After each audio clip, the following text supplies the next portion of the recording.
The word jihad is mentioned in the Quran about 41 times. The words mercy, peace, and compassion are mentioned about 355 times. Yes, come in. Come on in, Riaz. Sit down, please. Contrary to popular belief in most Western cultures, Islam is a religion that preaches peace and tolerance. Yes, Patricia. If Islam truly is a religion that preaches peace, then how come the world's most troubled spots, the West Bank, Afghanistan, Pakistan, Iraq, they're all plagued with Islamic terrorism? Well, that depends on your definition of terrorism. Some might argue that the U.S. invasions of countries like Iraq and Afghanistan are also acts of terrorism. No, those were acts of war to get rid of despotic regimes. Or means of getting at a country's oil. Conspiracy theories. Well, Yeah? Yes, please. Go ahead, Riaz. Mr. Khan is right. I mean, if we're talking about terrorists, the world's biggest terrorists are the white superpowers. Come on now. No, really, stop and think about it. Explain 9/11. Okay.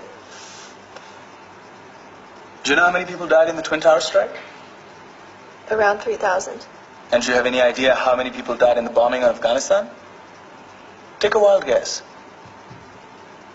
More than 15,000 people died. And that's just conservative figures. About 50,000 tons of explosives were dropped on innocent civilians. Men, women, children. Yeah, but that was because of the Taliban. Now that you brought it up, did you know that the Taliban was a creation of the CIA to fight the Russians? Whatever. They were still harboring terrorists.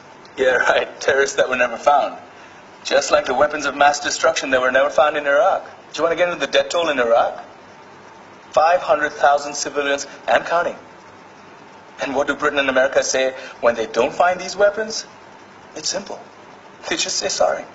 And still refuse to relinquish control of these countries. What are you trying to say? What I'm trying to say is that just because you're American, wear a fancy suit, and call yourself the president, doesn't make you any less of a terrorist. I'm saying that if you don't stop meddling in other people's countries, you will face a backlash. If Muslims like you feel that way, then why don't you get out of our country? We will. As soon as you promise to leave ours.